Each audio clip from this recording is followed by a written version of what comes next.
The following is an Outdoor Channel original production. This episode of Gun Stories is presented by Midway USA. Just about everything for shooting, hunting, and the outdoors. Some guns are designed for military use, others for target shooting or self-defense, and some for collectors. But in the case of Magnum Research's behemoth, the Desert Eagle, it was designed, well, because it could be.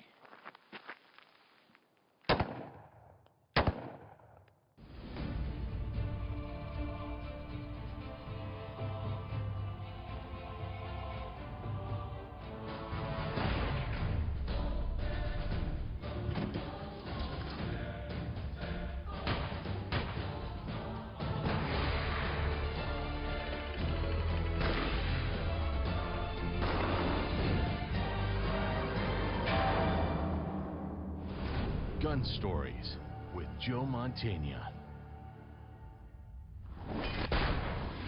The Desert Eagle is an engineering marvel. It is one of a fairly few gas-operated semi-automatic pistols, and it's really the only rotating bolt system, because they don't really qualify AR-15 pistols as handguns. They're carbines that somebody sawed all the parts off of. This thing was designed as a handgun from the start, and like I said, an engineering marvel. To a certain extent, the idea of a Magnum semi-auto pistol sort of begs the question of why. Now, I suppose the initial idea was to give handgun hunters a semi-automatic pistol alternative. The first gun that really kind of took off that way, to a certain extent, was the Automag. This was a big pistol. It didn't take the standard .44 Magnum cartridge. It took a rimless version designed for this pistol, but with essentially the same ballistic characteristics. The AMT Automag in .44 is one of those classic iconic handguns. Nowadays it seems like it's a little bit more commonplace, but in the 70s to have a semi-automatic weapon that fired a Magnum revolver cartridge was truly an oddity, and the fact that you could actually make it work reliably was pretty amazing. That of course led to a crop of whole other series and families of guns. I think the absolute pinnacle of which is, of course, the Desert Eagle family of weapons. First, let's just consider the size of the Desert Eagle.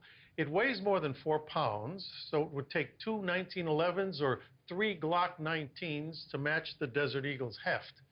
The only other gun in this category is the massive Smith & Wesson 500 Magnum revolver. A lot of people look at the Desert Eagle as a big handgun, and it's really not. I define it as a small rifle, because by design it really is. So we only have a 4-pound rifle. It's not a 4-pound big handgun.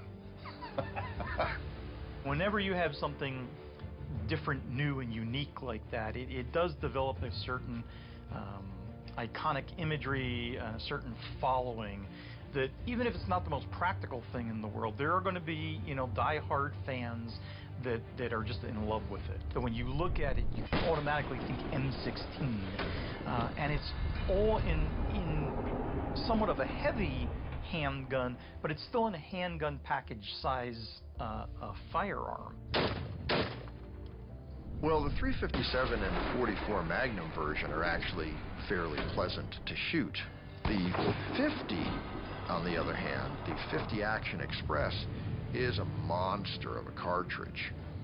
And in order to get that semi-auto system to work, there's an enormous amount of mass now in the slide. And that gun is just plain uncomfortable to shoot. It is not, unless you like hitting your hand with a hammer, it's not what I would call enjoyable. It's a handful for sure. The Desert Eagle as a mechanical design is just amazing. I mean, it's kind of like the space shuttle of handguns when you think about it. It's the most complex, most heavily engineered, most rigorously designed and tested handgun that you could think of out there, because it does something that no other handgun could do, like shooting a 50 A&E cartridge. That level of technology is important when it comes to a powerful cartridge like the 50 AE. Even with its heavy weight, the 50 AE in a Desert Eagle recoils in the same way a Ferrari accelerates if you slam your foot on the pedal. An undeniable feel of pure power.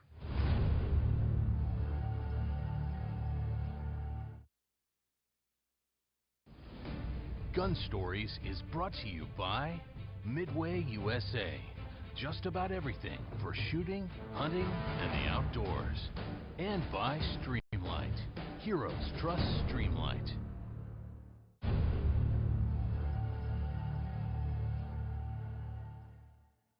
The roots of the Desert Eagle go back to 1979, when two men decided it was time to create a semi-auto pistol that would fire the .357 Magnum. At that time, the .357 was hugely popular in revolvers, and still the primary issue round for police departments.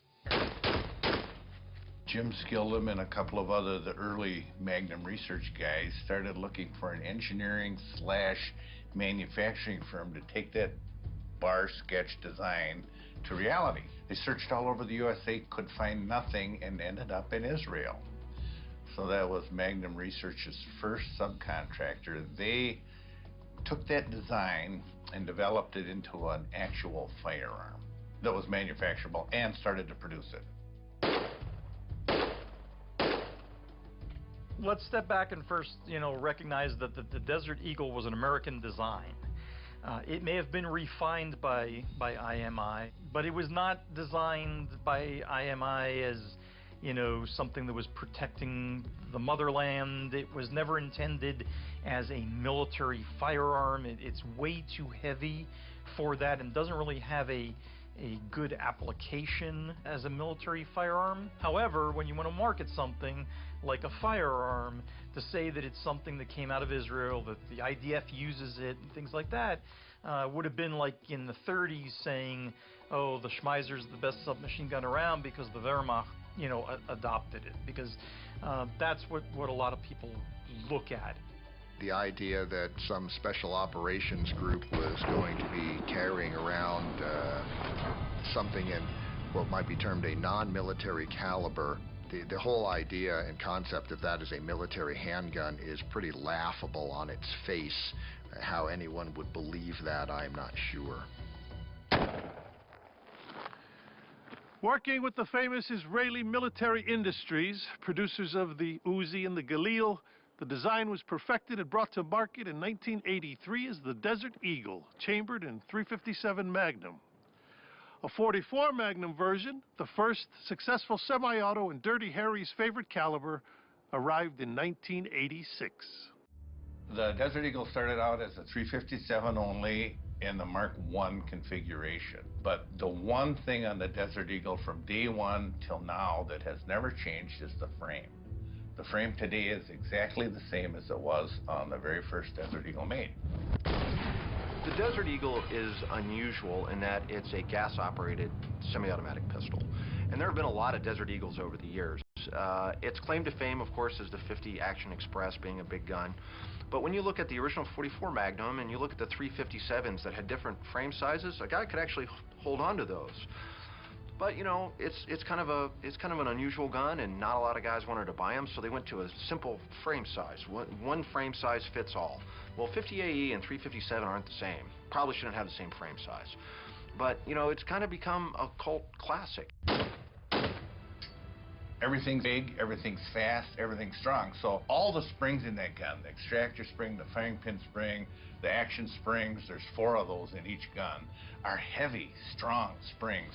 So the challenge is to allow that gun to work, especially the extractor, with such heavy springs. That's tough to do. So most shooters are right-handed. 17% of the shooters are left-handed. So what happens, the right-handed shooter shoots that gun, got a right-hand twist. If he doesn't hold it tight, the gun twists to the left as that bullet enters the rifling. They fire it, the gun pivots to the left, the fired case hits him right in the forehead. You have to hold that gun tight for it to eject out the sides. You wonder at the whole idea of making a gas-operated semi-automatic pistol. There's few of those around because gas operation wouldn't seem to be necessary in a handgun cartridge. Why would I want to do that and essentially overcomplicate the system and add a lot of weight and a lot of parts where Browning's short recoil system seems to be perfectly adequate? The Desert Eagle has gone through a number of variations and calibers, including .41 Magnum and the .440 Corbon Wildcat. Magnum Research is now owned by Kahr Arms, and all the guns are manufactured in the United States.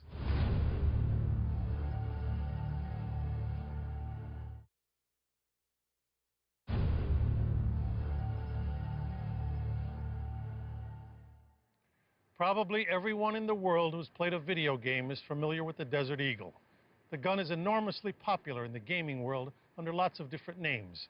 But the silhouette of the Desert Eagle, like that of the Thompson submachine gun, is unmistakable.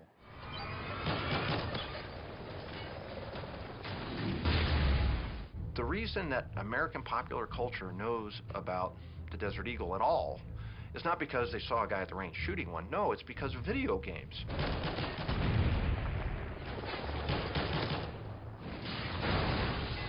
If you go through, I think it's Call of Duty, and you get all the points you're ever going to get, what do? You get a Desert Eagle in gold with diamonds. Guess what is the one Desert Eagle that the guys cannot keep in stock? The most expensive one, the one that's gold plated. And the problem is there's not that many guys who do that kind of gold plating. So if you want a Desert Eagle, just be prepared to wait for one that's gold plated. It's all about show. It's all about, in this day and age, and going back all the way to early 90s, riots were in 91, and a lot of things that people don't know about the riots was that, I want to say at least in the areas that I patrolled, there were 17 pawn shops, ammo and gun stores that were broken into. And all these guns flooded the streets. And there's several Desert Eagles out there. I know because I personally took them off, guys. Now getting back to the actual hero worship, if you will, I saw a bunch out there during warrants, confiscating them. Everything is about street cred and appearance. They want everyone around to see them and to show flashy. I mean, you're talking about the guys that wear the big ropes. They're the ones that are going to have those gold-plated Desert Eagles. But if you look at a lot of the movies, Arnold Schwarzenegger, Sylvester Stallone, they made that gun popular in the moviegoers. And then the games, Grand Theft Auto, name a game, that gun's in it. Gangsters will sit and play those games, they're going to want that gun because it's an easily recognizable gun. We see evidence of that at trade shows where families come through, or a dad and a couple of kids come through, and these 9, 10-year-old boys, they know exactly what it is, they know where the safeties are, they know everything about it. And Dad's going, how do you know that? How do you know that? They're picking it up from video games. If you want to see your name up in lights, though, you've got to move from the little screen to the big screen, baby. The Desert Eagle scored its first big role in 1986 in the hands of Mickey Rourke in Year of the Dragon. It scored a rare twofer that year in the meaty paws of Arnold Schwarzenegger in Commando. 5, 6 years ago, Magnum Research actually received a Lifetime Achievement Award from Hollywood. Magnum Research did, the Desert Eagle did. Got a Lifetime Achievement Award from Hollywood. The Desert Eagle has certainly caught on in video games, in movies, but the question is, what is the real-world application? Would you rather have 7 rounds of a less powerful round in case you're attacked by 7 grizzly bears than 5 rounds of a more powerful revolver round in case you're only attacked by 5 grizzly bears? All told, the Desert Eagle has been featured in some 500 movies and television series, almost enough to have its own star on the Hollywood Walk of Fame.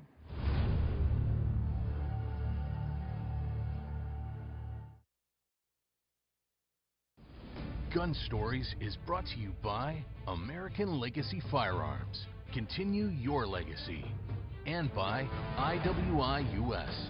Innovate, optimize, perform.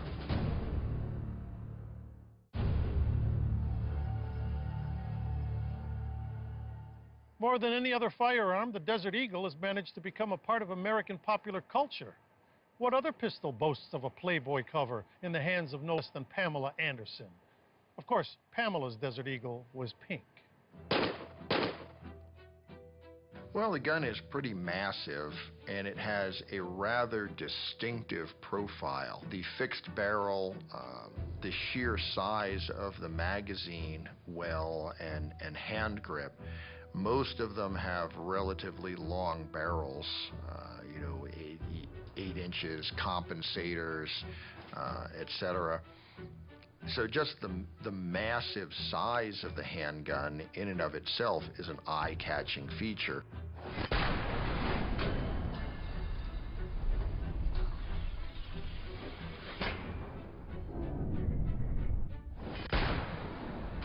The gun really does work well, and the accuracy is astounding because the barrel is permanently, it's not permanently, but it's fixed to the receiver with a pin. So as the slide operates, the barrel stays stationary. So accuracy is astounding, and that's how it first got its reputation and shot well. And it was dependable. Magnum, back in the day, it was pretty creative. So they started adding bling. And they started adding some chrome and some gold, and later on came the tiger stripe, and we tried purple nitrite once, and everything has been tried, and many of them have been sold. And then you start doing things like, making it in a zebra print, or, chrome and gold plate, etc. It's just one of those guns, kind of like the Thompson submachine gun, where the profile is instantly recognizable and people just look at it and go, wow. Magnum Research and Kahr Arms have never let the fame go to their heads. The Desert Eagle is still a marvel. The barrels are hammer forged with chromed chambers. The multi-lugged rotary bolt both improves accuracy and reliability. Optics can be attached to the rail that is integrated into the fixed barrel. The Desert Eagle is, in fact, a tour de force of handgun manufacturing. The .357 Magnum is in my mind, still the most controllable of the Desert Eagle family. For me as a gunsmith, the gun itself speaks to me from a design point of view. Again, it was really interesting to buy that gun just to be able to take it all apart and look at the mechanics and how it worked and so on. And then, in my career as a movie armorer, it even presents more challenges, and it's more intriguing because in order to make that gun run on blanks reliably, we probably do things to it, well, not probably, we do things to it that both Magnum Research and IMI never imagined would be done to that weapon, and yet it still runs reliably. And I think historically, things like the Thompson, like the BAR, like the Desert Eagle, when you have a design that is sound from the very lowest foundation of the design, it allows you to play around and do different things with it that maybe the inventors didn't even plan on, basically because of how sound the design is.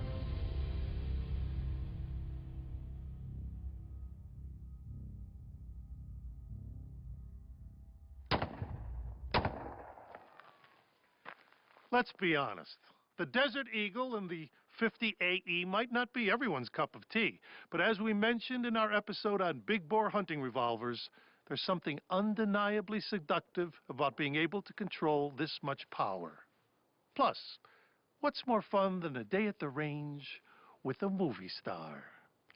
I'm Joe Mantegna, and this is Gun Stories.